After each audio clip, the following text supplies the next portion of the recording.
وعلى آله وأصحابه الذين أوفوا عهده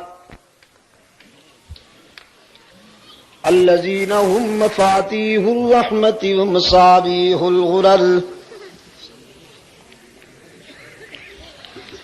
أعوذ بالله من الشيطان الرجيم.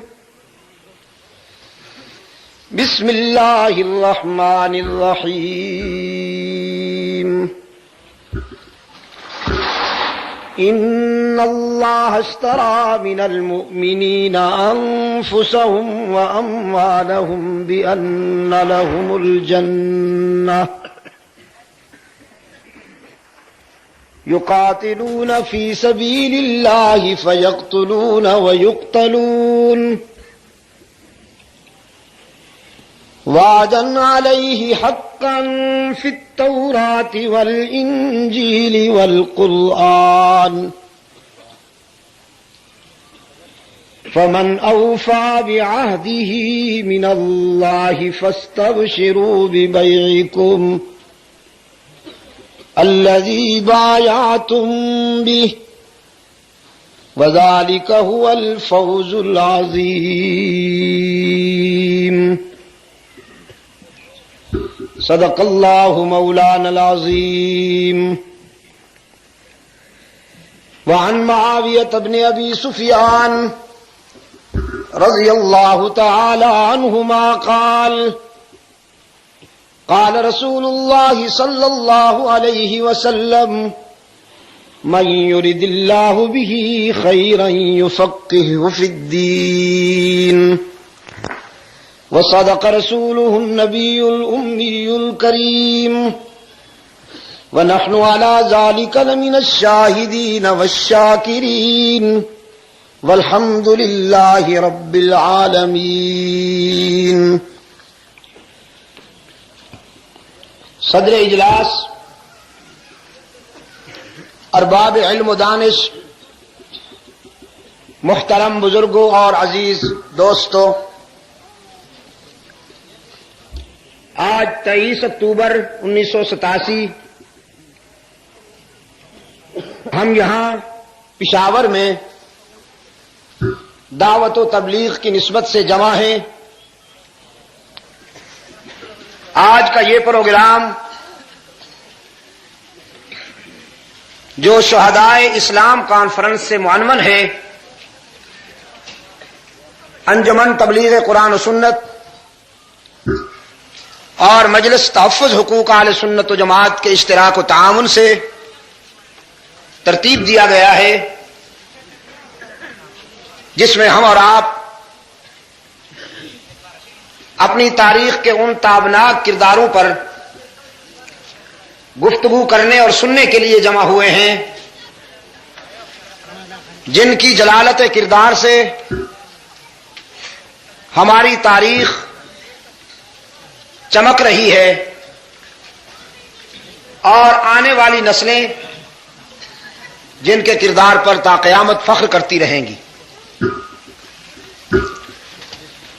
میں نے کتاب اللہ سے آپ کے سامنے جو حصہ تلاوت کیا، حق تعالی کا ارشاد ہے کہ اللہ نے اہل ایمان سے ایک معاہدہ کیا ہے، ایک معاملہ طے کیا ہے، اور وہ یہ کہ تم اپنی جانیں اور اپنے مال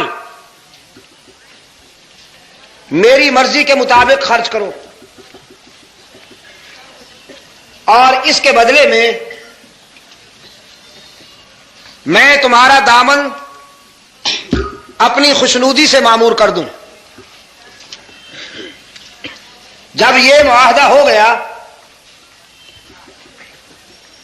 تو اب وہ اہل ایمان یقاتلون فی سبیل اللہ فیقتلون ویقتلون، اپنی جانیں ہتھیلیوں پر لیے ہوئے اللہ کے دین کی سربلندی کے لیے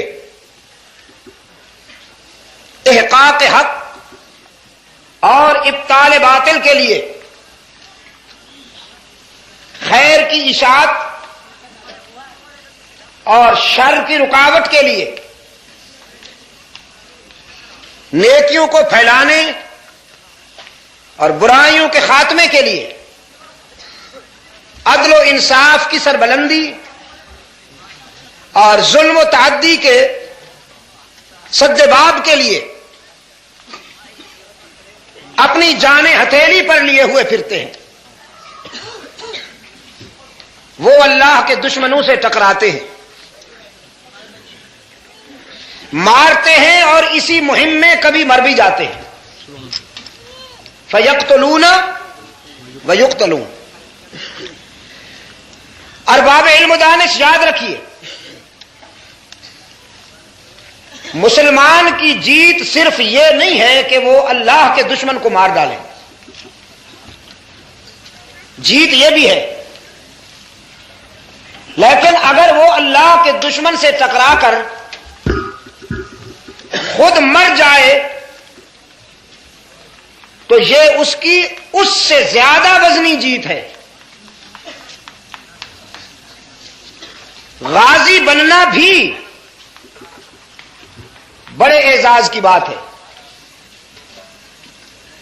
لیکن شہید ہونا اس سے کہیں زیادہ اعزاز ہے۔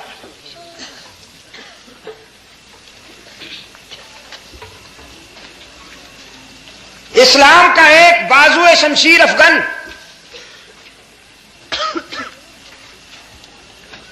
جس کو اللہ کے رسول نے سیف اللہ کا خطاب دیا کہ یہ روئے زمین پر اللہ کی چلتی پھرتی تلوار ہے، سیدنا خالد بن ولید رضی اللہ تعالی عنہ۔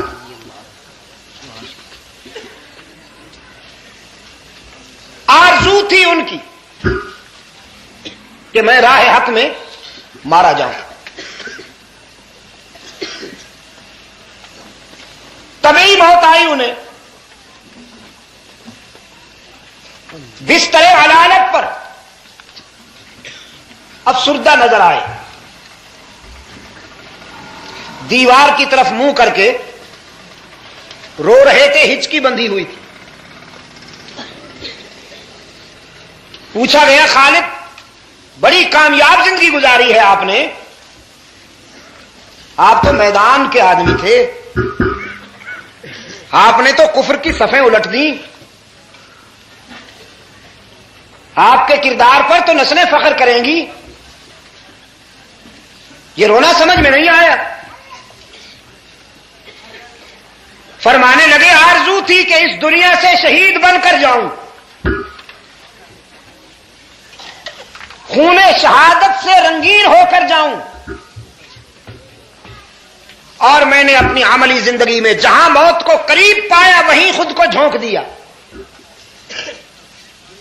جہاں تلواریں بے تحاشا سر کاٹ رہی تھیں، جہاں شمشیر و سنا کی فراوانی تھی، میں نے اپنے آپ کو وہیں جھونک دیا۔ آج مجھے یہ احساس شدت کے ساتھ تڑپا رہا ہے کہ شہید ہو کر اس دنیا سے جانے کی آرزو پوری نہیں ہوئی، کبھی موت مر کے جا رہا ہوں۔ اور اس لیے علماء کرام نے بڑی فکر انگیز توجیہ کی ہے اس کی کہ نطق رسالت سے جب انہیں یہ کریڈٹ ملا تھا کہ یہ اللہ کی تلوار ہے، تو اب کفر کی بڑی بے قرار تمنا تھی کہ ہم اللہ کی یہ تلوار توڑ دیں، خالد کو قتل کر کے یہ ثابت کریں کہ ہم نے اللہ کی تلوار توڑ دی ہے۔ اور اللہ نے فیصلہ کیا کہ واللہ متم نورہ، تم میری تلوار کو توڑنے کے درپے ہو، اور میں نے فیصلہ کیا ہے کہ اپنی تلوار کو باقی رکھوں گا، محفوظ رکھوں گا، خود جب چاہوں گا اسے اٹھا لوں گا، لیکن تمہارے ہاتھ سے ٹوٹنے نہیں دوں گا۔ اس لیے حضرت خالد بن ولید رضی اللہ تعالی عنہ طبعی موت سے ہم کنار ہو کر اس دنیا سے روانہ ہوئے. بہت بڑا اعزاز ہے یہ. شہادت کے لیے مرد مومن اس قدر بے قرار ہوا کرتا ہے کہ شدت پیاس میں کوئی تپتے ہوئے صحرا میں پیاسا پانی کے لیے اتنا بے قرار نہیں ہوتا جتنا عشق و مستی کے سفر میں کوئی مومن شہادت کے حصول میں بے قرار ہوتا ہے. لیکن میں عشق و مستی کا سفر کہتا ہوں اسے. مادہ پرستوں کے لیے شہادت وجہ ماتم ہے. مادہ پرستوں کے لیے شہادت وجہ ماتم ہے اور حقیقت شناسوں کے لیے شہادت وجہ فخر ہے. دارین کی سربلندی کے لیے ایک بہت بڑا اعزاز ہے. اور اصحاب رسول نے سب سے پہلے معاہدہ کیا اللہ سے. اپنی جانیں اور اپنی مال اللہ کے سپرد کرنے والے سب سے پہلے اصحاب رسول ہیں صلی اللہ علیہ وسلم ورضوان اللہ علیہم اجمعین. انہوں نے اس معاہدے پر پورا اتر کے دکھایا. رحمت عالم صلی اللہ علیہ وسلم نے اپنی آفاقی تعلیمات کے زیر سایہ جو کردار تیار کیے ان میں سے کا ایک ایک فرد قرآن کریم کی اس پیش کردہ کسوٹی پر پورا اترتا نظر آتا ہے. عورتیں، مرد، بچے، جوان، بوڑھے، آپ جسے دیکھیں گے وہ حصول شہادت کے لیے بے قرار ہے. غزوہ احد میں اللہ کے رسول صلی اللہ علیہ وسلم کی شہادت کی خبر اڑائی گئی تھی. فضاؤں میں جب یہ آواز گونجی کہ رحمت عالم صلی اللہ علیہ وسلم شہید ہو گئے، مدینہ کے گلی کوچوں میں بھی یہ آواز پہنچی.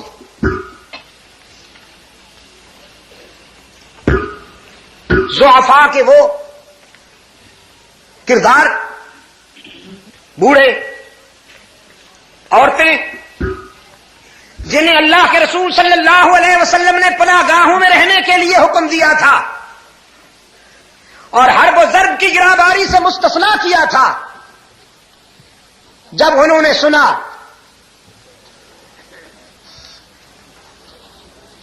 کہ ہمارے فکر و نظر کی منزل،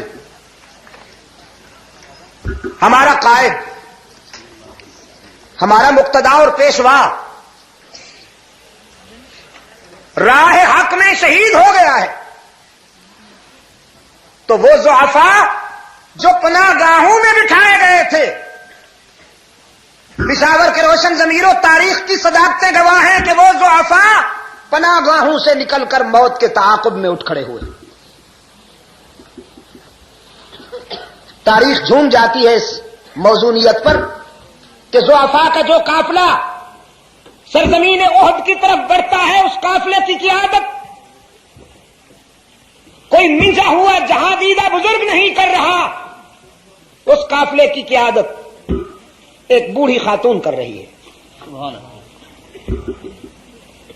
میری آواز میری مائیں اور بہنوں تک پہنچے، میری بیٹیوں تک پہنچے. میں نے رات بھی کہا تھا عظمتوں کے حصول میں جدوجہد کر کے دیکھو، قدرت تمہیں بھی محروم نہیں رکھنا چاہتی. اگر تم خود احساس کمتری میں مبتلا ہو کر ہاتھ پاؤں توڑ کر نہ بیٹھ جاؤ تو عظمتیں تمہاری بھی منتظر ہیں. ایک بوڑھی خاتون جس کا جسم تو ضعیف تھا لیکن جس کی روح اتنی پرشباب اور توانا تھی کہ پارے کی طرح بےتاب ہے اور بجلی کی طرح کوندتی ہوئی چلی جا رہی ہے، رجز پڑتی ہوئی چلی جا رہی ہے، اس کو مستی میں جھومتی ہوئی چلی جا رہی ہے. احد میں پہنچی ہے تو کفر کی صفوں پر جھپٹی تہو بالا ہونے لگی کفر کی صفیں. رحمت عالم صلی اللہ علیہ وسلم نے بڑی چاہت کے ساتھ، بڑی راحت کے ساتھ یہ منظر دیکھا کہ ایک مسلم خاتون جسم کی بوڑھی بہادری کے ساتھ بڑھتی جا رہی ہے. دنیا کفر کے سنگ دلوں نے، دنیا کفر کے آدم خوروں نے بے تحاشا وار کیے اس بوڑھے جسم پر. ہر طرف سے تیر آئے، تلواریں پڑی، نیزے پڑے، اور ام عمارہ یہ سارے زخم سہتی ہوئی آگے بڑھتی چلی جا رہی ہے. سر سے پاؤں تک خون میں نہائی ہوئی ہے، لیکن جذبہ بے داغ ہے. اس کے بڑھتے ہوئے قدم دیکھ کر، اس کی شجاعت کا یہ انداز دیکھ کر اللہ کے رسول صلی اللہ علیہ وسلم کی زبان سے خراج تحسین ادا ہوا. فرمایا شاباش ام عمارہ، تیری بہادری پہ خدا عرش پہ اور اس کا رسول فرش پہ ناز کرتا ہے. شاباش، آگے بڑھو. یہ آواز تو ام عمارہ کے لیے زندگی کا پیغام تھی. وہ تو یہ سن کے آئی تھی کہ رحمت عالم شہید ہو گئے. حضور کی آواز کانوں میں پڑی تو لپک کے دیکھا اس آواز کی طرف، نبوت مسکرا رہی تھی. فرمایا اللہ کے رسول آپ سلامت ہیں؟ مجھے تو نئی زندگی مل گئی. رحمت عالم صلی اللہ علیہ وسلم نے زخموں کی صورتحال کو دیکھا کہ گھائل ہو چکی ہے، دیر تک زندہ نہیں رہے گی. فرمایا ام عمارہ آج جو مانگنا چاہتی ہو مانگو، میرا رب تیرا دامن بھرنے کے لیے تیار ہے.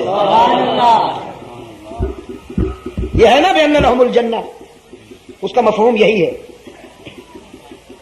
آج جو مانگنا چاہتی ہو مانگو، میرا رب تیرا دامن بھرنے کے لیے تیار ہے. جانتے ہو ام عمارہ نے کیا مانگا؟ ام عمارہ نے کہا اللہ کے رسول اگر رب میری بات ماننا چاہتا ہے تو پھر آرزو صرف ایک ہے کہ حشر میں تیرے قدموں میں اٹھائی جاؤں. سر ہو قدموں پہ تیرے اور قضا آ جائے. ایسے انجام سے بہتر کوئی انجام نہیں. عزیز دوستو، یہ بوڑھی ہے اور تاریخ کے دامن میں ایک بوڑھے کا نقش حیات بھی آپ کو دعوت فکر دیتا ہے. اسی غزوہ احد میں اللہ کے رسول صلی اللہ علیہ وسلم نے دیکھا اختتامی لمحات پر ایک عمر رسیدہ انصاری نظر نہیں آ رہا تھا. رحمت عالم صلی اللہ علیہ وسلم نے فرمایا وہ ہمارا سعد نظر نہیں آ رہا، زندہ ہے یا راہ حق میں شہید ہو گیا. کہاں ہے سعد؟ ایک انصاری صحابی اٹھتا ہے اور گنجے شہیداں کی طرف جہاں لاشیں بکھری ہوئی تھیں ان کے قریب جا کے کھڑا ہوتا ہے اور آواز دیتا ہے سعد ابن ربی اگر زندہ ہو تو میری آواز پر جواب دو. کوئی جواب نہ ملا. دوسری بار اس نے کہا سعد ابن ربی اگر زندہ ہو تو رد عمل کا اظہار کرو. کوئی جواب نہ ملا. تیسری مرتبہ کہا سعد ابن ربی تمہیں رسول اللہ یاد فرما رہے ہیں، اگر زندہ ہو تو جواب دو. اب لاشوں میں سے ایک ہاتھ بلند ہوا کہ اور تو کسی کے لیے زندگی باقی نہیں، لیکن اللہ کے رسول نے یاد کیا ہے تو کچھ سانس باقی ہے، ان کے لیے زندہ ہوں. ابھی اٹھے ہوئے ہاتھ کی طرف یہ صحابی دوڑتا ہے، انصاری دوڑتا ہے.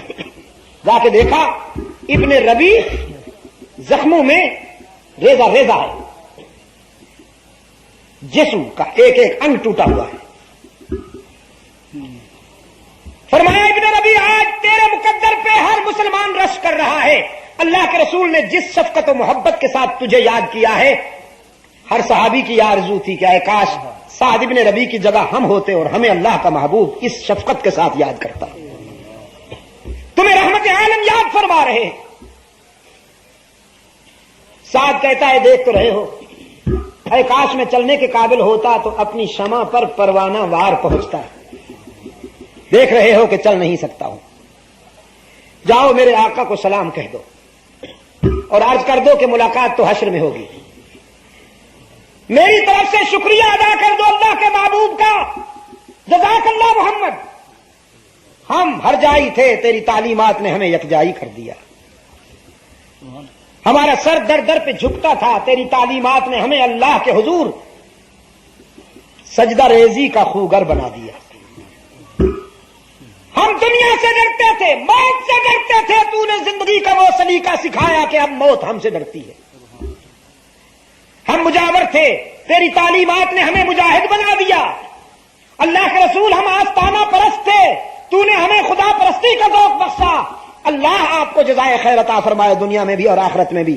اور تم میری باتیں کیا سنتے کھڑے ہو؟ جلدی جاؤ.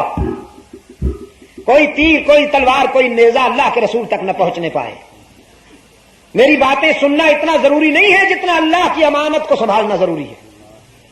یہ انصاری دوڑتا ہوا رحمت عالم صلی اللہ علیہ وسلم کی خدمت میں آیا، سعد بن ربیع کے جذبات پہنچائے، رحمت عالم صلی اللہ علیہ وسلم سے عرض کیا اللہ کے محبوب وہ تو ریزہ ریزہ ہے، چل نہیں سکتا.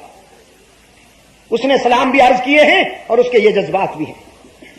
رحمت عالم صلی اللہ علیہ وسلم کھڑے ہو گئے، فرمایا سعد نہیں چل سکتا تو اب مجھے سعد تک لے چلو، نبوت اپنے مجاہد کے پاس چل کے جائے گی. آسمان کی آنکھوں نے یہ منظر دیکھا، تاریخ کے دامن میں یہ منظر نوٹ ہوا، آنے والی نسلوں کے لیے یہ روشنی نشان منزل بتاتی رہے گی. رحمت عالم صلی اللہ علیہ وسلم اپنے جاں بلب مجاہد کے پاس چل کے آئے، سلام کہا، لیکن سعد بن ربیع میں اب اتنی بھی سکت نہیں تھی کہ سلام کا جواب دے سکتے. رحمت عالم صلی اللہ علیہ وسلم سرہانے بیٹھ گئے، سعد کا سر اٹھا کر اپنی گود میں رکھ لیا. اللہ نے کرم کیا کہ سعد نے آنکھیں کھول دی. میں کہتا ہوں یہ اتنا بڑا صلہ ہے، اتنا بڑا صلہ ہے کہ دنیا کی ساری دولت بھی اس کا مقابلہ نہیں کر سکتی. آج آنکھیں کھل گئی. سعد نے اپنے قائد کو دیکھا، رحمت عالم صلی اللہ علیہ وسلم نے اپنے شہید کو دیکھا. ان خاموش نگاہوں میں نہ معلوم کتنی پرجوش باتیں ہوئی. بولنے کے لیے زبان ہی تو نہیں نا، کبھی کبھی آنکھیں بھی بولتی ہیں. آنکھ بن جاتی ہے دل کی ترجمان جب زبان میں تابع گویائی نہ ہو. اور اصل گفتگو ہی وہی ہے جو بے زبانی میں ہوتی رہے. لوگ کہتے ہیں تکلم میں فصاحت ہے، لوگ کہتے ہیں گفتگو میں بلاغت ہے. میں کہتا ہوں خاموشی میں بھی فصاحت و بلاغت ہوا کرتی. کچھ لوگ چپ رہ کر بھی بلیغ ہوتے. جمال عبد الناصر کی بات بڑی یاد آتی ہے. میں نے اس دن ڈابیل میں بھی کہا، جامعہ اسلامیہ ڈابیل میں بھی میں نے یہ بات بتائی. غالباً آجہانی ایوب خان کا دور تھا. جمال عبد الناصر جب آیا، شیخ العرب والعجم حضرت سید محمد یوسف بنوری نور اللہ مرقدہ وہ تشریف فرما تھے.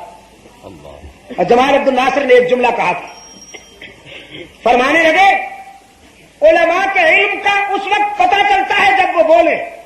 محمد یوسف ایسا عالم ہے کہ اس کی خاموشی سے بھی علم کے دریا بہتے نظر آتے، اس کے سکوت سے فصاحت و بلاغت کے سمندر بہت جل نظر آتے ہیں. تو کبھی کبھی سکوت بھی بڑا فصیح ہوتا ہے، کبھی کبھی خاموشی بھی بڑی بلیغ ہوتی ہے. خاموشی کی نگاہوں میں رضاکار اور قائد کے مابین نہ معلوم کیا کیا باتیں ہوئی. پھر ہمیشہ کے لیے سعد کی آنکھیں بند ہونے لگی تو رحمت عالم صلی اللہ علیہ وسلم نے اپنے مقدس ہاتھوں سے اپنے مجاہد کی آنکھیں بند کی اور قرآن بولا. سلام علیکم بما صبرتم فنعم عقبی الدار. سلام علیکم بما صبرتم فنعم عقبی الدار. یہی وہ لوگ ہیں جو قرآن کریم کے اس ارشاد کا عملی مصداق نظر آتے ہیں. ان اللہ اشتری من المؤمنین انفسهم واموالهم بان لهم الجنہ. یہ جب شہادت کی منزل سے ہم کنار ہوئے تو ہنسنے لگے یا رونے لگے. رحمت عالم صلی اللہ علیہ وسلم کا ایک رضاکار جسے مکہ والوں نے بدر کے مقتولین کا بدلہ لینے کے لیے پکڑا تھا بلکہ خریدا تھا، سولی پر لٹکایا جانے لگا ہے، تختہ دار پر لایا گیا ہے۔ حضرت زید رضی اللہ تعالی عنہ، چاروں طرف سے آدم خور کھڑے ہیں، ہزاروں نظریں پڑ رہی ہیں، مجاہد کا چہرہ، احساسات، انسانی تخیلات اور انسانی جذبات کے لیے یہ منظر بڑا عجیب تھا کہ تختہ دار کے پاس کھڑے ہونے والے مجاہد کے چہرے پر اضطراب نہیں ہے، سکون کامل ہے، گھبراہٹ نہیں ہے، اطمینان کامل ہے۔ دنیا کفر کے ایک لیڈر نے رحمت عالم صلی اللہ علیہ وسلم کے رضاکار کے عشق کو آزمانے کے لیے پوچھا، زید آج اگر تیری جگہ محمد کو کھڑا کر دیا جائے صلی اللہ علیہ وسلم، رحمت عالم صلی اللہ علیہ وسلم کا نام نامی جب بھی آیا کرے بے ساختہ آپ کی زبان پر صلی اللہ علیہ وسلم جاری ہو جایا کرے، باشعور اور زندہ قوموں کی طرح بیٹھا کرو، ایسے نہ بیٹھا کرو جیسے قبرستان میں پتھر کھڑے ہوتے ہیں، نہ نقل و حرکت ہے، نہ گفتگو ہے، نہ بول چال ہے، بس کھڑے ہوئے ہیں اور ان کے سامنے بولتے رہو۔ کسی صحابی کا نام آئے تو بے ساختہ آپ کی زبان پہ رضی اللہ تعالی عنہ آ جائے، اونچی آواز سے اس لیے آ جائے کہ آپ کے پاس بیٹھنے والے کو اگر یاد نہیں تو اسے یاد دہانی ہو جائے، اسے ترغیب مل جائے۔ حضرت زید اب یاد رکھو گے یا پھر بتانا پڑے گا؟ جزاکم اللہ، اللہ آپ کی مدد فرمائے۔ دنیا کفر کے ایک لیڈر نے رحمت عالم صلی اللہ علیہ وسلم کے رضاکار کے تعلق کو آزمانے کے لیے کہا، زید رضی اللہ تعالی عنہ، آج اگر تیری جگہ تیرے قائد کو کھڑا کر دیا جائے اور تجھے یہ پیشکش کی جائے کہ ہم انہیں تختہ دار پر لٹکا دیں اور تیری جان بچ جائے تو تیرا رد عمل کیا ہوگا؟ زید نے زخمی شیر کی طرح کروٹ لی، فرمانے لگے، تختہ دار تو بڑی بات، تمہیں معلوم نہیں اس تعلق کی نزاکتیں، اگر کانٹا پڑا ہو اور میرا قائد اس راستے پہ چل رہا ہو، مجھ جیسے کروڑوں اپنی جان دے دیں گے لیکن رحمت عالم کے پاؤں میں کانٹے کی چبھن بھی برداشت نہیں کریں گے۔ سید عبد المجید ندیم شاہ صاحب،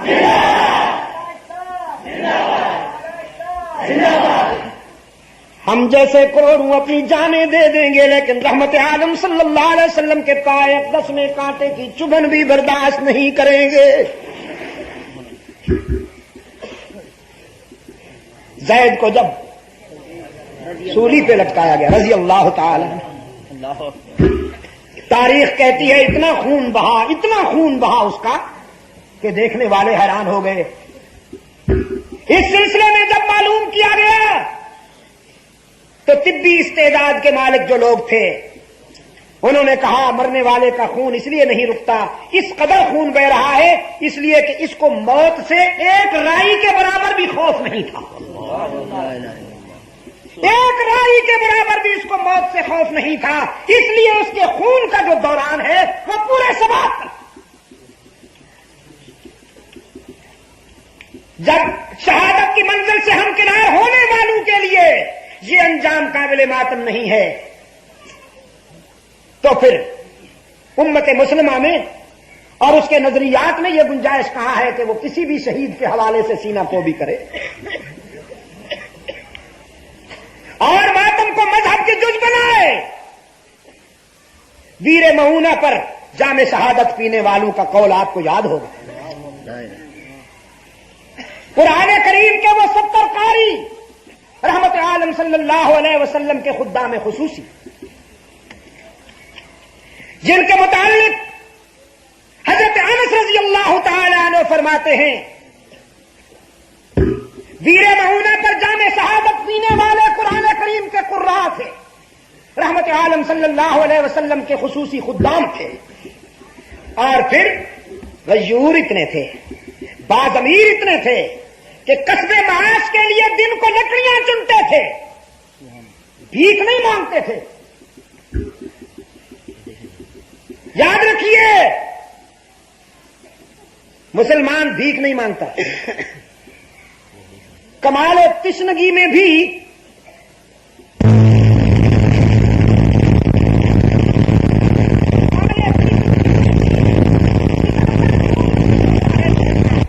لیکن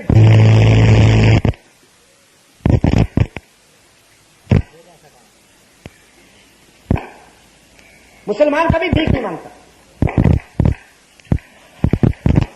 دن کو لکڑیاں چنتے تھے۔ کانو یحتطبون بالنہار ویصلون باللیل، اور رات کو عابد بن کر جب مصلے پر کھڑے ہوتے تھے تو اللہ کے فرشتے ان کے سجدوں پہ رشک کرتے تھے، ان کی عبادت اور عیادت پر اللہ کے فرشتے رشک کرتے تھے۔ انہیں دعوت و تبلیغ کے مشن پر اللہ کے رسول صلی اللہ علیہ وسلم نے بھیجا تھا۔ اور میں کہا کرتا ہوں پشاور کے روشن ضمیروں، اسلام کی تاریخ میں باضابطہ طور پر یہ پہلی تبلیغی جماعت تھی جسے نظم و ضبط کے ساتھ رحمت عالم صلی اللہ علیہ وسلم نے تبلیغی مشن پر روانہ فرمایا تھا۔ یہ یہاں ویر مؤونہ پر آئے، تقریب کاروں نے رات کے سناٹے میں سب خون مارا، ان کو نیزوں تلواروں کا نشانہ بنایا، چن چن کر انہیں ذبح کیا جانے لگا۔ تو تاریخ کے دامن میں ان کا رد عمل چمک رہا ہے۔ رد عمل کیا تھا؟ ہواؤں کو پیغام دے رہے تھے شہید ہونے والے، اللہ کے فرشتوں کو پیغام دے رہے تھے جان شہادت پینے والے۔ فرمایا بلغوا عنا قومنا، بلغوا عنا قومنا انا لقینا ربنا فرضی عنا وارضانا۔ اللہ کے فرشتوں، ہواؤں، ہمارا یہ پیغام ہماری برادری تک پہنچاؤ، ہمارے دینی بھائیوں تک ہمارا یہ پیغام پہنچاؤ، ہمارے قائد کو جا کر ہمارے یہ تأثرات سناؤ کہ انا لقینا ربنا، ہم نے ویر مؤونہ پر اپنے رب سے ملاقات کی۔ یہ ملاقات فیرنی کی پلیٹ والی نہیں، یہ ملاقات جلیبیوں والی نہیں، یہ ملاقات قورمے والی نہیں، یہ ملاقات کیوڑے کے چھڑکاؤ والی نہیں، یہ ملاقات میلاد کے حلوے والی نہیں، حلوائیوں کی ملاقات نہیں، یہ تو شہدائیوں کا ملاپ ہے۔ انا لقینا ربنا، ہم نے اپنے رب سے ملاقات کی، اور یہ ملاقات اتنی کامیاب ہوئی، فرضی عنا وارضانا، کہ وہ ہم سے راضی ہو گیا، ہم اس سے راضی ہو گئے۔ لبوں پہ شکوہ ہے یا شکر؟ تم اتنے بے زبان تو نہیں ہوا کرتے تھے۔ لبوں پہ شکوہ ہے یا شکر؟ احساسات میں ماتم ہے یا فخر؟ انا لقینا ربنا، ہم نے ویر مؤونہ پر اپنے رب سے ملاقات کی، یہ ملاقات اتنی کامیاب ہوئی کہ وہ ہم سے راضی ہو گیا، ہم اس سے راضی ہو گئے۔ ہم نے وفا میں کمی نہ آنے دی اور اس نے جزا میں کمی نہ آنے دی۔ ہم جانے ہتھیلیوں پر رکھ کے آئے تھے، اس نے از راہ کرم ہماری جانوں کو شرف قبولیت سے نواز لیا، پذیرائی بخشی۔ اور پشاور کے روشن ضمیروں، اپنی نظر کو کیا کروں، اپنے ذوق کو کیا کروں، جب اپنے شاندار ماضی کے حوالے سے اس موڑ سے گزرتا ہوں تو بے ساختہ بالا کوٹ کے شہیدوں کی یاد دامنگیر ہو جاتی ہے،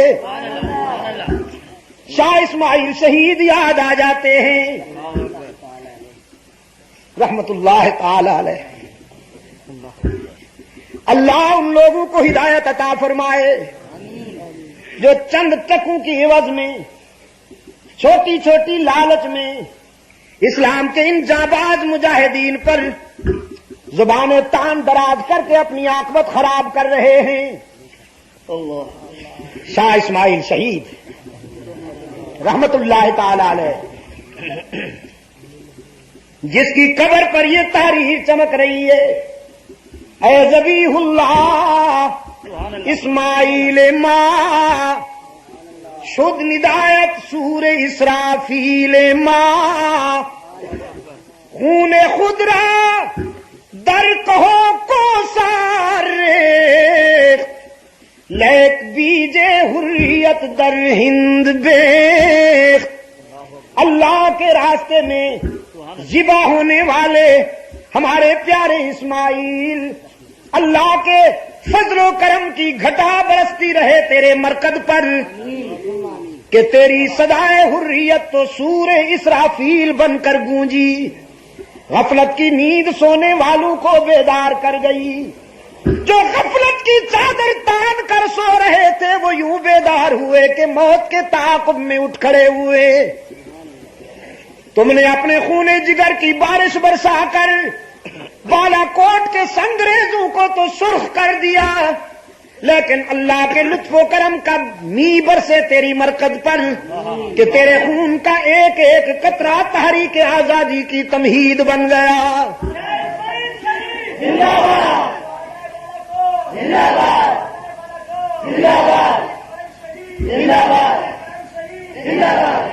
آج قصر آزادی میں بیٹھ کر چونچلے کرنے والوں، شاہد و شباب میں، شاہد و شراب میں بدمست ہونے والوں، جشن آزادی کے حوالے سے نائٹ کلب میں ناچنے والوں، غریبوں کی آبرو پر ڈاکے ڈالنے والے بدبختوں، تمہیں کیا معلوم کہ آزادی کیسے ملی؟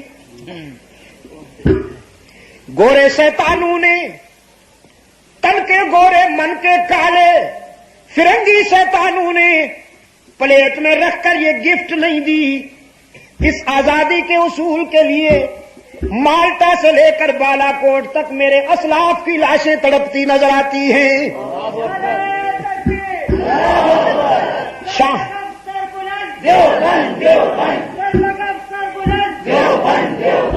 شاملی سے بالا کوٹ تک ایثار و قربانی کی ایک منظم مربوط تاریخ نظر آتی ہے، اور انہیں کیا معلوم۔ لیکن عزیز نوجوانوں، دعوت فکر دیتا ہوں، جلتا ہے جن کا خون چراغوں میں رات بھر،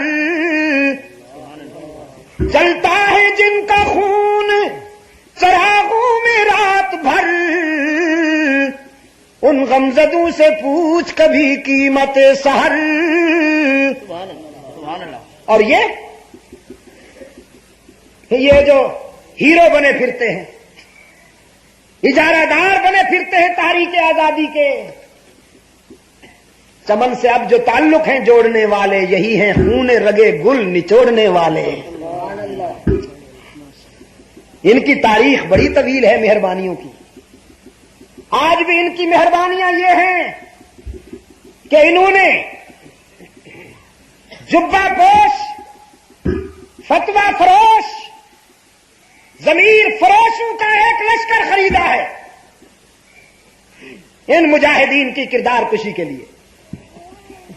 جبہ دستار کی آڑ میں مسند ارشاد پر دین اور مذہب کے حوالے سے وہ لوگ آ کر یہ ثابت کرنے کی کوشش کرتے ہیں کہ اسماعیل شہید تو گستاخ رسول تھا، محمود حسن گستاخ رسول تھا، محمد الیاس گستاخ رسول تھا، عطا اللہ شاہ بخاری گستاخ رسول تھا، جنہوں نے اپنی زندگیاں رحمت عالم صلی اللہ علیہ وسلم کے ناموس کی حفاظت میں گنوا دی۔ جنہوں نے زندگی کا ایک ایک سانس اسلام کی سربلندی کے لیے لیا، جنہوں نے بڑے صغیر میں تاریخ آزادی کے تیور اپنے ایثار اور قربانی سے جلالی بنائے، جنہوں نے دین کے لیے مار کھائی، ان کو حلوائیوں نے گستاخ ثابت کیا، اور جن کی لائف ہسٹری ڈائننگ روم سے شروع ہو کر ڈائننگ روم پہ فنش ہوتی ہے، یہ عاشق کہلائے۔ دل کا ازم قسمت اندیزا، دل کا ازم قسمت اندیزا۔ ان کی قربانیاں کیا ہیں؟ ان کا کنٹریبیوشن کیا ہے؟ کبھی 11ویں کے نام پہ کھائیں گے، کبھی 40ویں کے نام پہ، کبھی جمعرات کے نام پہ، کبھی تیجے کے نام پہ، کبھی کنڈے۔ ابھی بتایا کہ چوریاں بنائی گئی بیچ کے، کھیر کے بیچ کے۔ 11ویں کو اسلام کا ایک اہم رکن بنا دیا معدے کی تسکین کے لیے، اپنی توند بڑھانے اور سائز بڑھانے کے لیے ایک رکن بنا دیا اسلام کا، جس کا نام ہی غیر اسلامی ہے۔ اسلامی گرامر میں، عربی گرامر میں گاپ ہوتا ہی نہیں، چوری پکڑی جاتی ہے، ٹائٹل ہی غیر اسلامی۔ کنڈا، دال بھی عربک گرامر میں نشتا، زما خگورڑوں دال عربک گرامر نشتا، نشتا نہیں گزارا کر رہا ہوں کہ نہیں کر دال ہے عربک گرامر میں؟ نہیں ہے۔ پے ہے جس سے پراٹھا بنتا ہے، نہیں ہے۔ گاف ہے جس سے 11ویں بنتی ہے مولوی صاحب کی، بولتے کیوں نہیں ہے؟ چے ہے جس سے چوری کا تھال ملتا ہے مولوی صاحب۔ مولوی صاحب تیرا تو سارا سرمایہ ہی غیر اسلامی ہے، اب میں کیا کروں؟ دامن یار خدا ڈھانپ لے پردہ تیرا، دامن یار خدا ڈھانپ لے پردہ تیرا۔ پوڑیاں چیزاں لائی پھر دے ہو نا، تا کر کے تے مدینے چ تانوں رہن کوئی نہیں دیندا۔ سبحان اللہ۔ سچا مال لے کے آؤ، ہاں کھوتے سکے لائی پھر دے ہو نا، کھرا مال لے کے آؤ تاکہ حرمین میں تمہیں پذیرائی ملے۔ سبحان اللہ۔ بے شک ایمان پرکھا جاتا ہے مدینہ میں، رحمت عالم صلی اللہ علیہ وسلم کے شہر میں، سمجھے نا آپ؟ جیسے جھوٹا سونا آگ میں جل جاتا ہے، جھوٹا سونا، حاجی وزیر زیادہ سن رہا ہے نا، جھوٹ تیزاب میں، آگ میں بھی باقی نہیں رہتا ہوگا، یا تیزاب میں؟ اچھا آگ میں نہیں، جزاک اللہ آپ نے اصلاح کر دی۔ تیزاب تو کھوٹا عشق بھی مدینہ میں ختم ہو جاتا ہے، مکہ میں ختم ہو جاتا ہے، کھوٹا عشق بھی وہاں نہیں چلتا، بے شک وہاں سچا عشق چلتا ہے۔ عرب غضبناک پھرتے ہیں، بے قرار پھرتے ہیں، کبھی برمنگھم میں چیخ نکلتی ہے، کبھی کوپن ہیگن میں چیخ نکلتی ہے، کبھی اٹلی میں جا کے چیختے ہیں، کبھی جانسبرگ میں چیخ نکلتی ہے۔ وہاں ریزولیشن پاس ہوتے ہیں کہ حرمین شریفین چونکہ وہابیوں کے قبضے میں ہے، عشاق کے قبضے میں آنا چاہیے۔ مولوی صاحب تو بین الاقوامی نامراد ہے، انشاءاللہ یہ مراد بھی تیری کبھی پوری نہیں ہو سکتی، قیامت تک تیری یہ مراد۔ حرمین شریفین کی فضاؤں کی حفاظت اللہ کرتا ہے، وہاں جو بھی ابرہہ بن کے آئے گا اللہ کے غضب سے بچ کے نہیں جائے گا۔ اب بھی کچھ لوگوں نے ابرہہ کی تاریخ دہرانے کی کوشش کی، حرم کو سیاسی اہداف کا نشانہ بنانا چاہا، کیا انجام ہوا؟ بہت اچھا، ذلیل و خوار ہوا کہ نہیں ہوا؟ بھون کے رکھ دیا، بھون کے رکھ دیا حرم کے ابابیلوں نے۔ اور میرے مفتی صاحب میں نے رات بھی کہا تھا، سنو مقدر کی بات ہے، ہاں مقدر کی بات ہے، ہمارا وہابی یار لاہور میں دھماکے میں زخمی ہوتا ہے، اسے قبر جنت البقیع میں ملتی ہے۔ نعرہ تکبیر، علامہ اقبال الہی ظہیر۔ دھماکہ لاہور میں ہوتا ہے، جنت البقیع دامن کھول لیتی ہے کہ آ میرے محبوب، ہمیشہ کے لیے میں تجھے اپنے دامن میں لے لوں۔ اور یہ اتنے مردود ہیں، مرتے مکہ میں ہیں، دفن آ کے پھر تہران میں ہوتے ہیں۔ نکالو انہیں یہاں سے۔ کیوں؟ جو گھوڑے کے آگے جھکے، گھوڑے گھوڑے سے مرادیں مانگے، جو لکڑی کے بنائے ہوئے مجسمے کو مشکل کشا سمجھے، اسے وہاں جگہ ملے گی۔ میں نے آج دن کو بھی کہا جمعہ کے اجتماع میں، قرآن پاک نے فرمایا انما المشرکون نجس، انما المشرکون نجس فلا يقربوا المسجد الحرام بعد عامهم هذا۔ شرک کرنے والے غلاظت ہیں، نجاست ہیں۔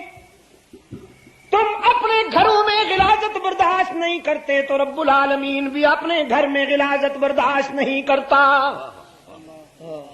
حق تعالی نے پابندی لگائی ان غلیظ ڈھانچوں پر،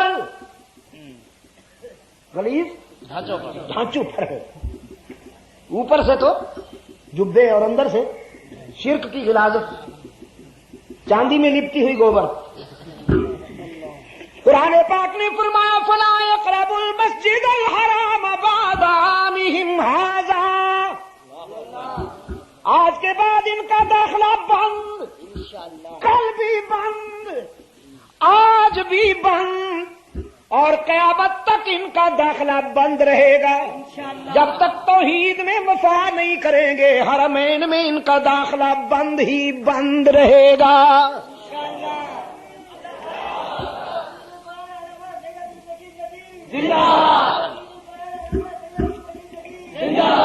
یہ بھی کے بیمار ہیں، جب تک ہی میں وفادار نہیں بنیں گے داخلہ نہیں کھلے گا حرمین کے لیے ان کا۔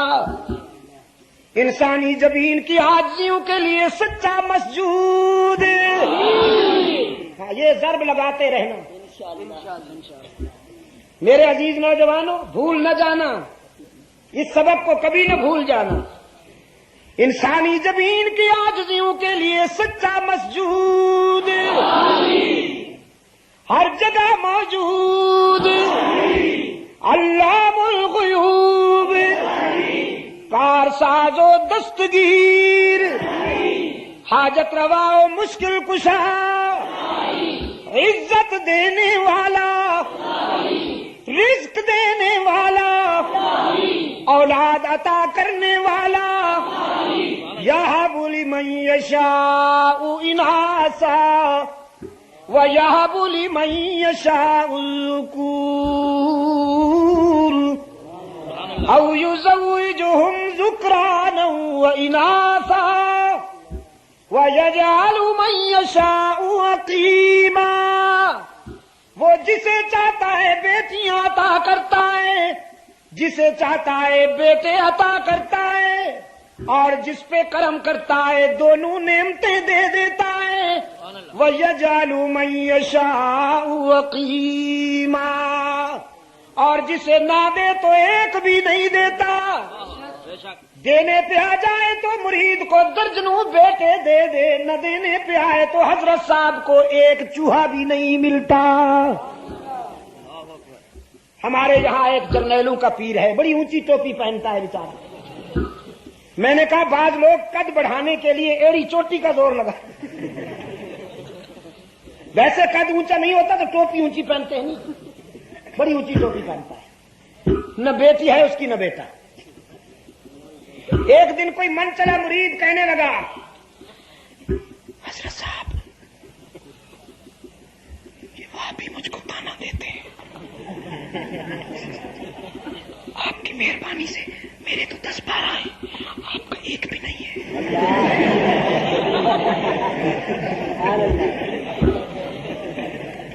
حضرت صاحب کیا کروں میں؟ جینے نہیں دیتے مجھے یہ وہابی، کہتے ہیں تیرے پیر کا ایک بھی نہیں۔ حضرت صاحب ایکشن میں آ گئے، کہنے لگے بچے بزرگوں کے معاملات میں دخل نہیں دیا کرتے۔ اس نے کہا جی بے شک نہیں دیا کرتے، لیکن اب تو میں پوچھ بیٹھا ہوں، اب تو بتاؤ۔ حضرت صاحب کہنے لگے اللہ تعالی سب کو اولاد دیتا ہے کہ نہیں دیتا؟ اس نے کہا دیتا۔ ساری کائنات کو اللہ تعالیٰ اولاد دیتا ہے کہ نہیں؟ اس نے کہا دیتا ہے۔ پھر اللہ کا بھی کوئی بیٹا یا بیٹی ہے؟ اس نے کہا نہیں ہے۔ کہنے لگا تو پھر مجھ سے کیوں پوچھتے ہو؟ اس نے کہا یہ تو پتہ ہی آج چلا ہے کہ آپ بھی وہی ہیں، مجھے تو آج تک پتہ ہی نہیں تھا، آپ انکشاف ہو گیا تو آئندہ نہیں پوچھوں گا، میرے چھوٹے خدا آئندہ نہیں پوچھوں گا۔ اولاد عطا کرنے والا کون؟ بیماریاں دور کرنے والا کون؟ رزق عطا کرنے والا کون؟ نفع پہنچانے والا کون؟ نقصان سے بچانے والا کون؟ یمسسک اللہ بضر فلا کاشف لہ الا ہو وإن یردک بخیر فلا راد لفضلہ۔ رب العالمین نے فرمایا میرے محبوب اگر میں آپ کو خیر سے ہمکنار کر دوں تو دنیا کی کوئی طاقت تجھے نقصان نہیں پہنچا سکتی، اور اگر میں آزمائش میں ڈال دوں تو دنیا کی کوئی طاقت تجھے نہیں بچا سکتی۔ نبیوں کو آزمائشوں سے بچانے والا کون ہے؟ حضرت یونس کو رب العالمین نے اپنے فضل و کرم سے آزمائش سے نجات دی۔ ساتھ ہی قرآن پاک نے یہ بھی فرما دیا لولا انہ کان من المسبحین للبث فی بطنہ الی یوم یبعثون۔ اگر میرا پیغمبر یونس امتحان و آزمائش کے اس موڑ پر مجھے نہ پکارتا، یونس کی زبان پر میرا نام نہ آتا تو قیامت تک مچھلی کے پیٹ میں رہتا۔ رب العالمین نے فرمایا میرے سوا یونس کا دستگیر کوئی نہیں تھا۔ یونس کی مدد کرنے والا کون ہے؟ قادر یا عبد القادر۔ آدم کا مشکل کشا کون ہے؟ قادر یا عبد القادر۔ یعقوب کا حاجت روا کون ہے؟ رحمان یا عبد الرحمان۔ رحمت عالم صلی اللہ علیہ وسلم کا مشکل کشا کون ہے؟ اللہ ہی۔ اس میں وفا کرتے رہنا، یہی پیغام ہے بدر کے شہیدوں کا، یہی پیغام ہے احد کے شہیدوں کا، اور یہی پیغام ہے بالا کوٹ کے شہیدوں کا۔ ہرجائیوں نے بدر والوں کو بھی معاف نہیں کیا، احد والوں کو بھی معاف نہیں کیا، بالا کوٹ والوں کو بھی معاف نہیں کیا۔ اور میں ایک جملہ کہا کرتا ہوں، پشاور کے روشن ضمیروں یاد رکھنا، جو عظیم ہوگا وہ مظلوم ضرور ہوگا، جو عظیم ہوگا وہ مظلوم ضرور ہوگا، جو مظلوم نہیں وہ عظیم نہیں۔ قانون فطرت ہے، حق تعالی جسے عظیم بناتے ہیں اسے مظلومیت کے مرحلوں سے ضرور گزارتے ہیں۔ میرے اسلاف کی تاریخ بھی یہی ہے، عظمت کا یہ عالم ہے۔ اقبال شاہ انور کاشمیری رحمت اللہ تعالی علیہ کے متعلق فرمایا کرتے تھے، اسلام کی سچائی کی ایک دلیل یہ بھی ہے کہ شاہ انور کاشمیری نے اسے ایکسپٹ کیا۔ اگر اسلام دنیا کا سچا مذہب نہ ہوتا تو شاہ انور کاشمیری رحمت اللہ علیہ جیسے علماء کبھی اس کو تسلیم نہ کرتے۔ جانتے ہو نا شاہ انور کاشمیری کو رحمت اللہ تعالی علیہ؟ دارالعلوم دیوبند کے ساتھ کتب خانے کے سامنے ایک مرتبہ کھڑے تھے۔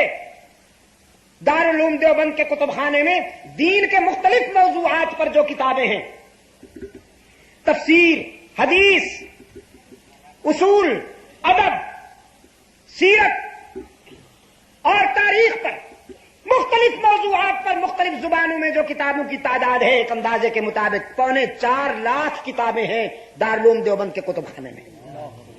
4.25 لاکھ دنیا کے چند ان گنے چنے کتب خانوں میں سے ہے جو عالمی سطح پر اپنا ایک معیار رکھتے ہیں۔ شاہ انور کاشمیری رحمت اللہ تعالی علیہ اس کتب خانے کے سامنے کھڑے تھے، فرمانے لگے خدا نخواستہ اگر کوئی ایسی آگ لگے کہ کتابیں جل جائیں، خدا نخواستہ کوئی ایسا سیلاب آئے کہ کتابوں کا یہ ذخیرہ بہہ جائے تو خطرے کی کوئی بات نہیں، اندیشے کی کوئی بات نہیں، جو علم ان کتابوں میں ہے اس علم کی روح اللہ نے اس بندہ ناچیز کے سینے میں محفوظ رکھی۔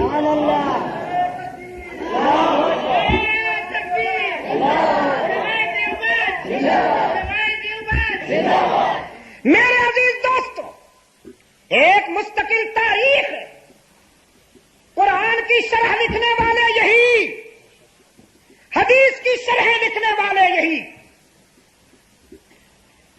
عرب کے حضرات باوجود اس کے کہ عربی ان کی مادری زبان ہے، لیکن قرآن و حدیث کو سمجھنے کے لیے ان علماء کے سامنے آ کے بیٹھتے رہے۔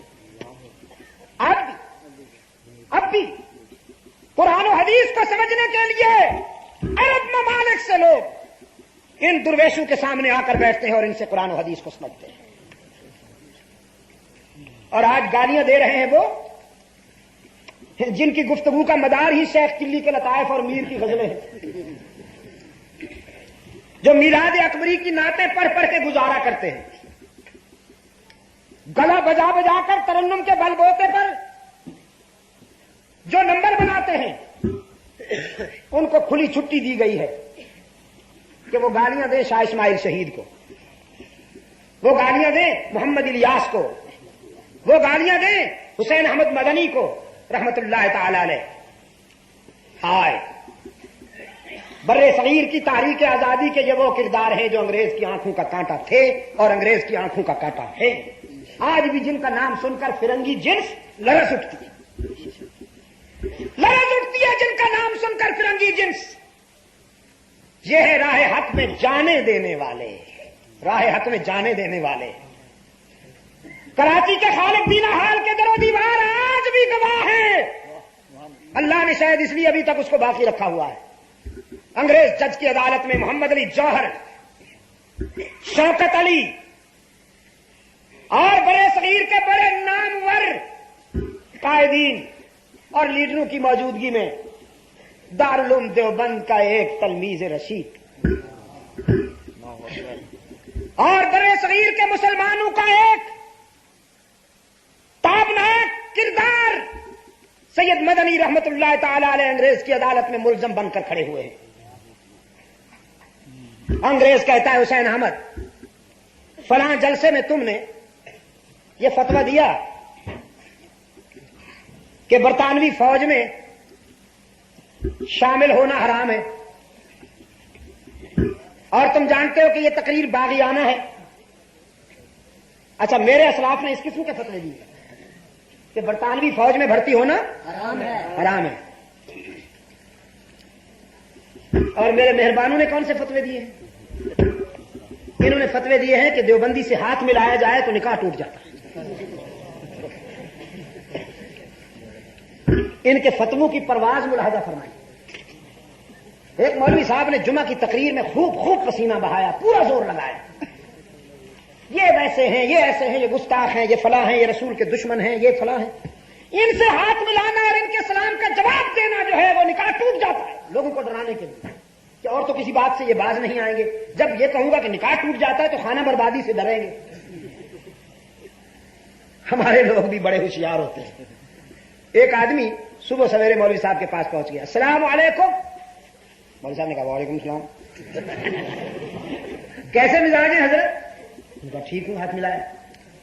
آپ نے کل بڑی اچھی تقریر کی مولانا، آپ نے فرمایا کہ یہ ان لوگوں سے ہاتھ ملانا اور ان کے سلام کے جواب دینے سے نکاح ٹوٹ جاتا ہے۔ اس نے کہا بالکل۔ ان کا جو پھر بندہ ناچیز تو علماء دیوبند کا خادم ہے، میرے سلام کا جواب بھی دیا، ہاتھ بھی ملایا، تو اب آپ سے تو فارغ ہو گئی، میرے حوالے کر دیجیے۔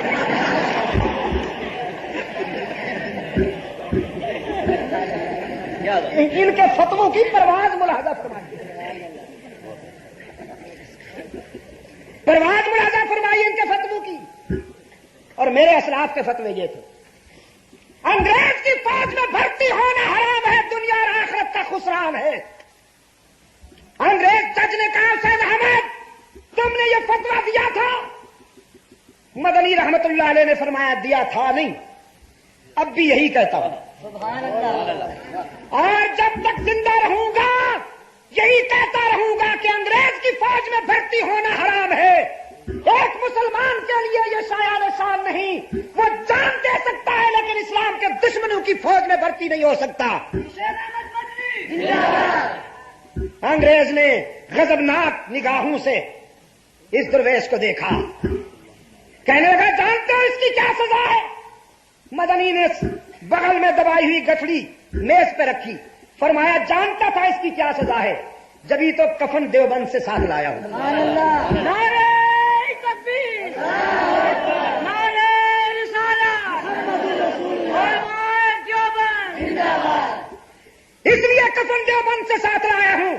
انگریز جج کہتا ہے حسین احمد ہم جسے سزائے موت دیا کرتے ہیں اس کی تکفین کا انتظام سرکار کیا کرتی ہے. حسین احمد نے فرمایا یہ راز بھی جانتا تھا، لیکن موت کے بعد میری میت بھی انگریز گورنمنٹ کا کفن برداشت نہیں کرتی. میں نہیں چاہتا کہ موت کے بعد میں انگریز گورنمنٹ کا کفن پہن کر عالم برزخ کو روانہ ہوں. چاہتا ہوں کہ اپنے گھر کا کفن پہن کر محمد عربی کی بارگاہ رحمت میں حاضری دوں، اللہ کی بارگاہ جلالت میں حاضری دے کر یہ کہوں کہ تمہارے دین کی سربلندی کے لیے جان دے کے آیا ہوں، کفن بھی انگریز کا نہیں اپنا پہن کر آیا ہوں.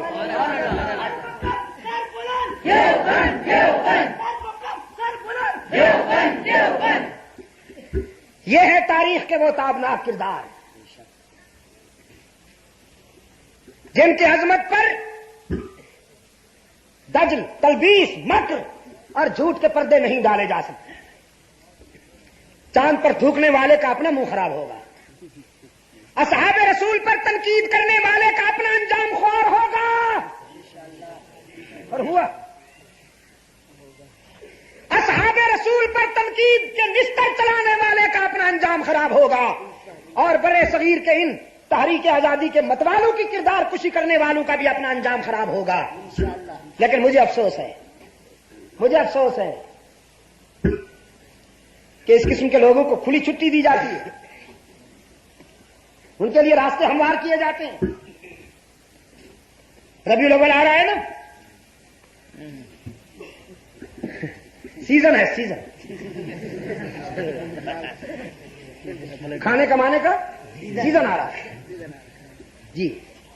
جھنڈیاں لہرائیں گی، ہار پہنے جائیں گے، گتکا بازی ہوگی.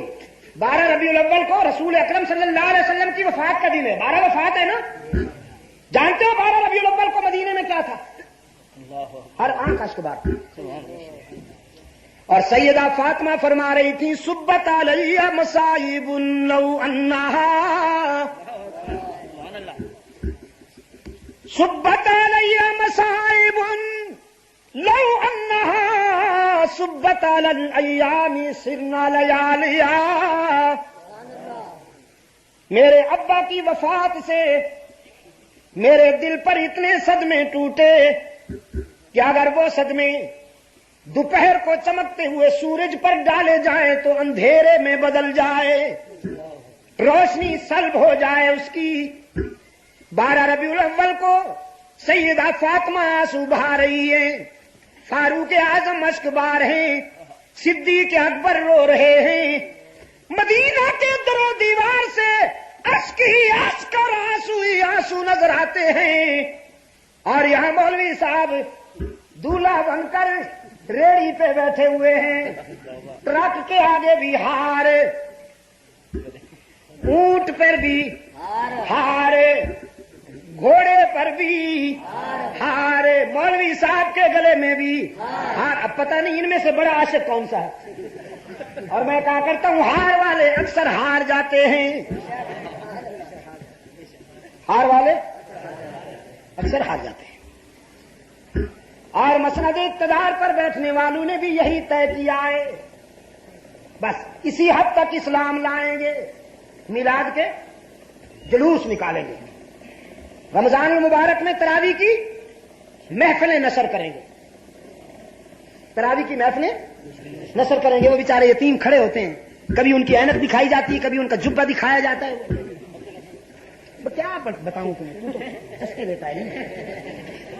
کبھی پشاور کے دکھائے جا رہے ہیں، کبھی کراچی کے دکھائے جا رہے ہیں، کبھی کوٹا کے دکھائے جا رہے ہیں، کبھی لاہور کے دکھائے. دیکھو اسلام ہے کہ نہیں ہے؟ دیکھو جی ٹی وی پہ تراویح دکھائی جا رہی ہے، اور کیا چاہتے ہو تم؟ جلوس دکھائے جا رہے ہیں، اور کیا چاہتے ہو؟ اذانیں سنائی جا رہی ہیں، اور کیا چاہتے ہو تم؟ اذانیں بھی سنائیں گے، جلوس بھی دکھائیں گے، تراویح بھی سنائیں گے، سیرت کانفرنسوں پہ کرایہ کے ملا بھی بلائیں گے، حسن سیرت کی محافل کی صدارت بھی کریں گے، لیکن قانون برطانیہ کا ہوگا، محمد کا قانون نہیں چلنے دیں گے. یہ ہے اسلام کے خیر خواہ، یہ ہے اسلام کے وفادار. 40 سال ہو گئے اسلام کو محکوم رکھا اور برطانیہ کے قانون کو حاکم رکھا. اس مسلمان کو ڈوب مرنا چاہیے جو اختیار کے باوجود اسلام کو محکوم رکھتا ہے اور دشمن کے قانون کو حاکم بناتا ہے.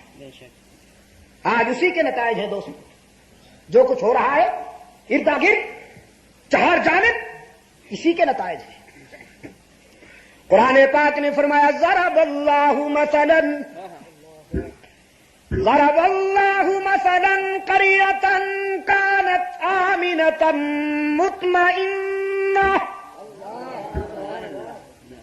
یأتیہا رزقہا رغدا من کل مکان فکفرت بانعم اللہ فذاقها اللہ لباس الجوع والخوف بما كانوا يصنعون. اس بستی کی مثال دیتا رب العالمین. كانت آمنۃ مطمئنہ، ہم نے اسے امن سے نوازا، اطمینان عطا کیا. اس بستی کے رہنے والے ہمارے وفادار تھے، ہم نے بھی انہیں کسی کا محتاج نہ بنایا. یأتیہا رزقہا رغدا من کل مکان، ہر طرف سے رزق کھچ کھچ کے ان تک پہنچتا تھا. وہ مٹی کو بھی ہاتھ لگاتے تو سونا بن جاتی، وہ آگے رزق ان کے پیچھے. لیکن پھر بد نصیبی کا دور آیا، فکفرت بانعم اللہ، انہوں نے اللہ کی نعمتوں پر کفران کیا، اللہ کے احسانات پر تکبر کیا، عیاشی اور فحاشی کا راستہ اختیار کیا. رب العالمین نے فرمایا فذاقها اللہ لباس الجوع والخوف. ان کے کرتوتوں کی وجہ سے، بدعمالیوں کی وجہ سے، کفران نعمت کے نتیجے میں پہلے رزق کی فراوانی تھی، پھر بھوک آ گئی، قرضوں میں الجھ گئے. پہلے سکون تھا، پھر خوف آ گیا، دھماکے، تصادم، انشقاق و افتراق، لڑائیاں، جھگڑے، قتل و غارت گری، ڈاکے، چوریاں. الہ العالمین کیوں؟ فرمایا ما انا بظلام للعبید، میں تو اپنے بندوں پر کبھی ظلم نہیں کرتا. بما كانوا يصنعون، انہوں نے جو بویا وہی کاٹا. جب میرے فرما بردار اور مجھ سے وفا کرنے والے تھے تو مٹی کو ہاتھ لگاتے تھے، سونا بن جاتی تھی. جب مجھ سے بے وفائی کی تو سونا بھی مٹی بننے لگا. پہلے وہ آگے، رزق ان کے پیچھے، پھر رزق آگے وہ پیچھے. کبھی برطانیہ جاتے ہیں، کبھی مشرق وسطی جاتے ہیں، کبھی جرمنی جاتے ہیں، نہ معلوم کہاں کہاں جاتے ہیں. رزق آگے اور یہ اس کے پیچھے. حکمرانوں، زندگی تو ختم ہو جانے والی شے ہے، کب تک بچے گی؟ یہ شیشہ ٹوٹ کے رہے گا، لیکن تمہارے مقدر میں بھی نہیں ہے کہ ہماری بات تم سمجھ سکو. ہماری بات تم سمجھ بھی نہیں سکو گے، لا علاج ہے یہ. اے کاش کہ انہوں نے جو کچھ کہا ہے اس کا 20واں حصہ کر کے دکھا دیتے. 20واں تو کیا 50واں حصہ کر کے دکھا دیتے. اسلام کل بھی مظلوم تھا، اسلام آج بھی مظلوم ہے۔ ان کا اسلام یہ ہے کہ کرکٹ دیکھو، صبح دیکھو، شام دیکھو، آج دیکھو، کل دیکھو، ضرور دیکھو، بھرپور دیکھو۔ کرکٹ دیکھو، دنیا بھی سمجھ جائے گی، آخرت بھی سمجھ جائے گی۔ اور میں نے پہلے بھی کہا تھا، اب پھر کہتا ہوں میرے عزیز نوجوانوں، یہ کھیل نہیں ہے، یہ تمہیں تباہ کرنے کی سازش ہے۔ زنا کو عام کرنے کا سلو پوائزن ہے، سلو پوائزن۔ بے حیائی پھیلانے کے لیے میٹھا زہر ہے جو ہر گھر میں پھیلایا جا رہا ہے۔ ویسے انڈیا ہمارا دشمن ہے، ویسے ہمارا انڈیا دشمن ہے، لیکن اس کے ہندو کھلاڑی جب گیند اٹھا کر آگے پیچھے رگڑتے ہیں تو اس کو ٹی وی، پاکستان کا ٹی وی ضرور دکھاتا ہے، اس لیے کہ یہ منظر اتنا ایمان افروز ہے، اس کو نہ دیکھا تو کیا دیکھا۔ اور میں نے رات بھی کہا تھا، اب بھی اپنی عاقبت سنوارنے کے لیے کہتا ہوں، چونکہ اس پہ اب جوا لگتا ہے۔ پاکستان میں بھی اس پر شرطیں لگتی ہیں۔ ایک طرف سے کہا جاتا ہے فلاں پارٹی جیتے گی، دوسری طرف سے کہا جاتا ہے فلاں پارٹی جیتے گی۔ 10,000 20,000 50,000 تک اس پر شرطیں لگتی ہیں۔ کراچی میں لاکھوں روپے تک شرطیں لگتی ہیں۔ اور اب چونکہ اس پر شرطیں لگ رہی ہیں تو یہ میسر ہو گیا ہے، انما الخمر والمیسر، اب اس کا دیکھنا حرام ہے۔ میں کیا کہوں اس باپ کو جو ٹی وی کھول کر خود بھی دیکھتا ہے اور اپنی بیٹی کو بھی دکھاتا ہے وہ منظر۔ اس بھائی کی غیرت پر کیا میں تبصرہ کروں جو خود بھی دیکھتا ہے اور اپنی بہن کو بھی دکھاتا ہے۔ اور وہ شوہر تو ماشاءاللہ وہ تو بہت ہی سینئر ہے، جو خود بھی دیکھتا ہے اور اپنی بیوی کو بھی دکھاتا ہے۔ اور بیوی جب وہ گیند رگڑتا ہوا دیکھتی ہے تو غور سے دیکھتی ہے کہ تو بھی بیٹھا ہے، ہڈیوں کا ڈھانچہ، مرد ہے کیسے۔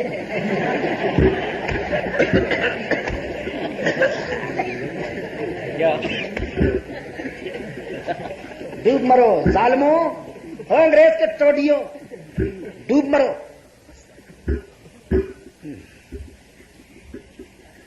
ایک سابق وزیر تھا، آج کل بیچارہ آہیں بھر رہا ہے، داڑھی بھی تھی اس کی،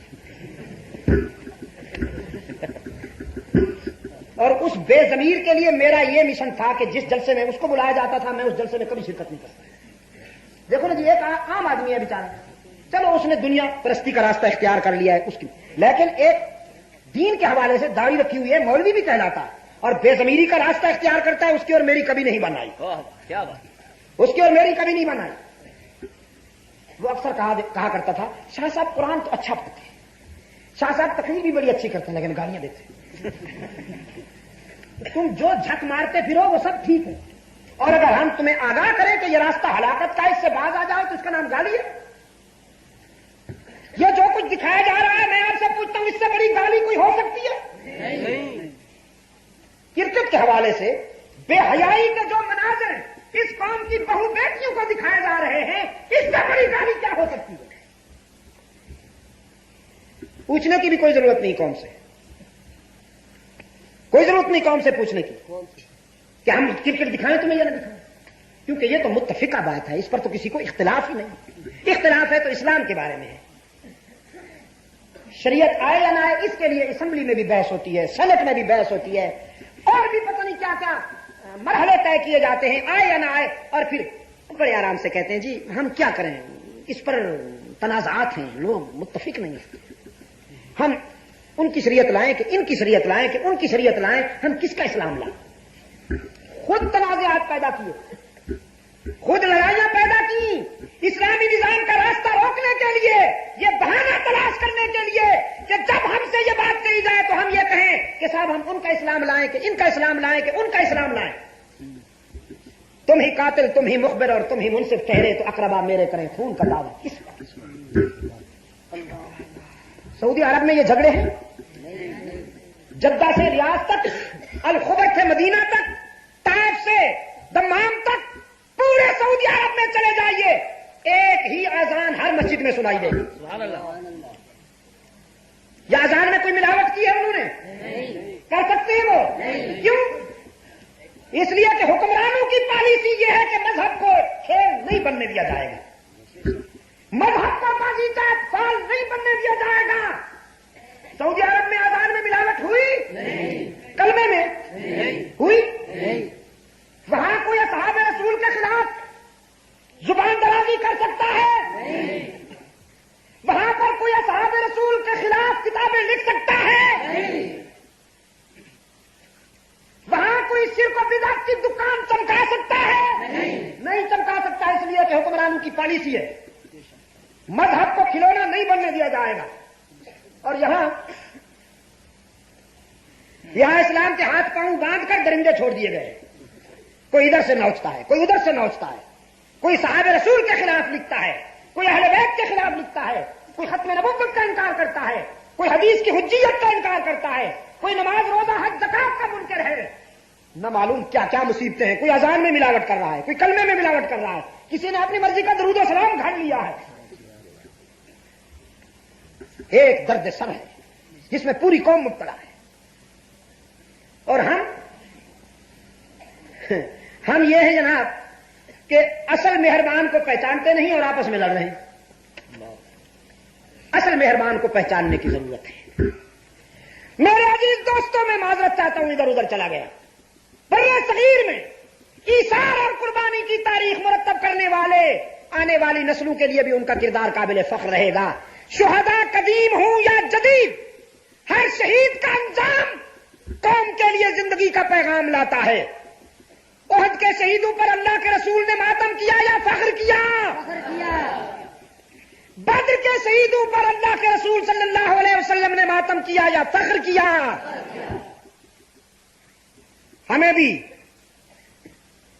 اپنے شہیدوں پر ماتم کرنا چاہیے یا فخر کرنا چاہیے؟ قرآن پاک نے فرمایا لا تحسبن الذین قتلوا فی سبیل اللہ امواتا.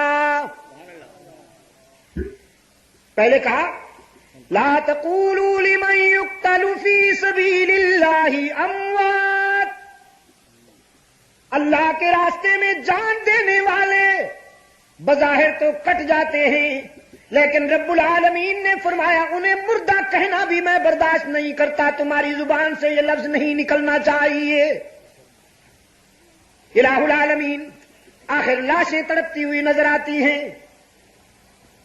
ان کی بیویاں بیوہ بن جاتی ہیں, ان کے بچے یتیم کہلاتے ہیں. اگر کہیں گے نہیں تو خیال تو آئے گا. رب العالمین نے فرمایا لا تحسبن الذین قتلوا فی سبیل اللہ اموات. انہیں مردہ کہنے کی بھی اجازت نہیں, مردہ سوچنے کی بھی اجازت نہیں. بل احیاء عند ربہم یرزقون فرحین. وہ تم سے تو چلے گئے لیکن ہمارے پاس آ کر ہم نے انہیں اتنی اعلیٰ زندگی دے دی ہے کہ دنیا کی کروڑوں زندگیاں بھی اس کا مقابلہ نہیں کر سکتی. دنیا کی زندگی آنسو والی, وہ زندگی آنسو سے پاک. دنیا کی زندگی دکھوں والی, وہ زندگی دکھوں سے پاک. یہاں ناکامیوں کا اندیشہ, وہاں کامیابی ہی کامیابی. تو اسلام اس لیے ماتم کی اجازت نہیں دیتا. ایک صاحب نے کہا کراچی میں یہی گفتگو ہو رہی تھی, کسی نے چٹ لکھی کہ جناب قرآن پاک میں ملتا ہے کہ حضرت یوسف علیہ الصلوۃ والسلام پر ماتم کیا گیا اور آپ کہتے ہیں ماتم کی اجازت نہیں. میں نے کہا الجھا ہے پاؤں یار کا زلف دراز میں. لو آپ اپنے دام میں صیاد آ گیا. یہی تو میں کہتا ہوں کہ برادران یوسف ہی ماتم کیا کرتے ہیں. جو خود کنویں میں ڈالتے ہیں وہی ماتم کیا کرتے ہیں خون پچانے کے لیے.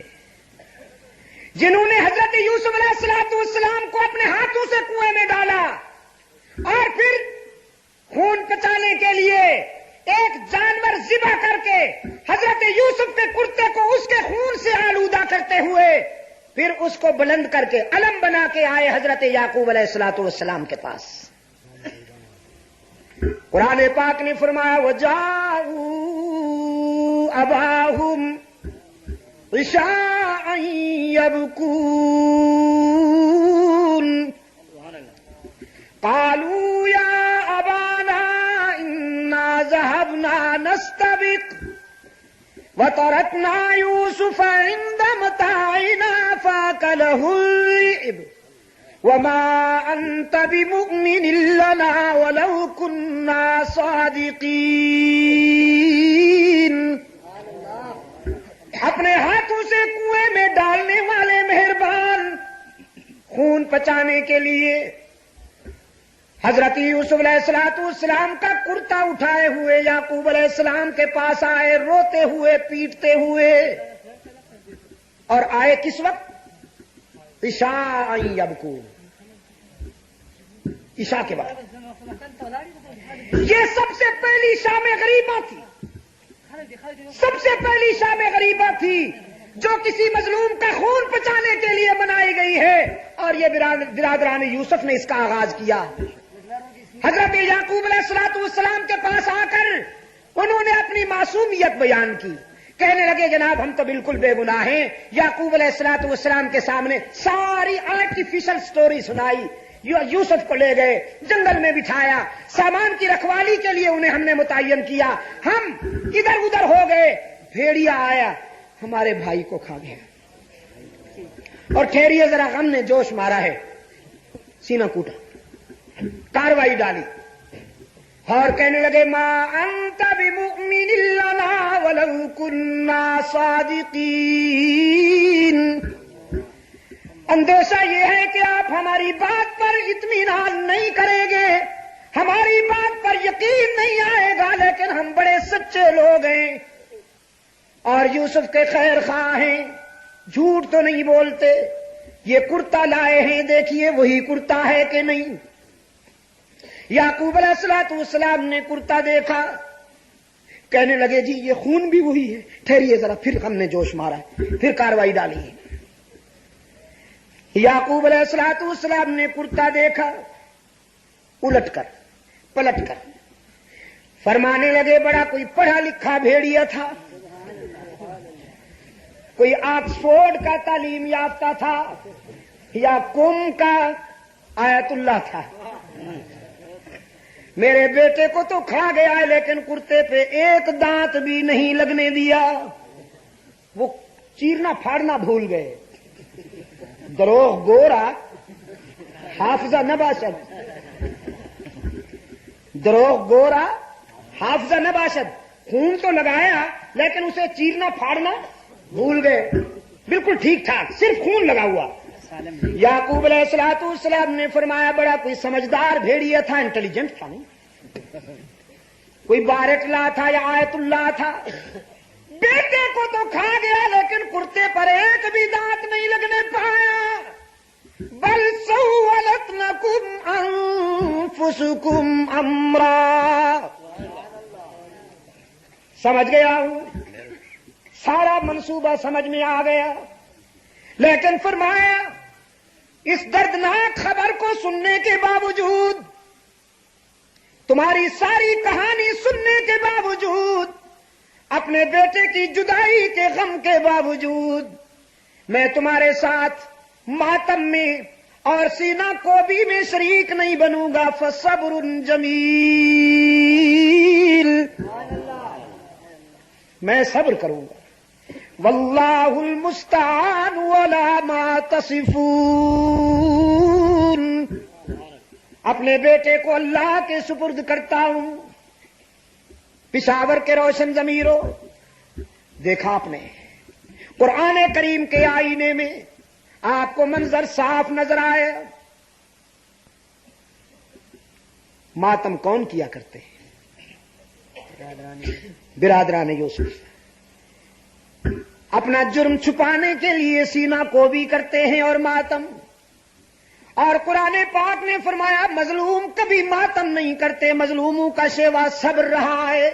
خنجر بردار جلوس، چھریاں اٹھا کر سڑکوں پر آنے والے، یہ ملک و ملت کے خیر خواہ نہیں ہو سکتے. جلوس مذہب نہیں ہے. میں نے دن کو بھی کہا، آج بھی ذمہ داری سے کہہ رہا ہوں. اور اگر کسی کو اس پہ شبہ ہے تو مجھے عدالت میں چیلنج کرے.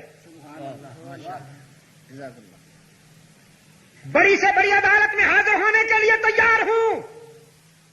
اگر کوئی یہ ثابت کر دے کہ خنجر بردار جلوس، چری بردار جلوس مذہب کا حصہ ہے تو میں ہر سزا کے لیے اپنے آپ کو تیار کرتا ہوں. جو آخری سزا ہو مجھے وہی دی جائے.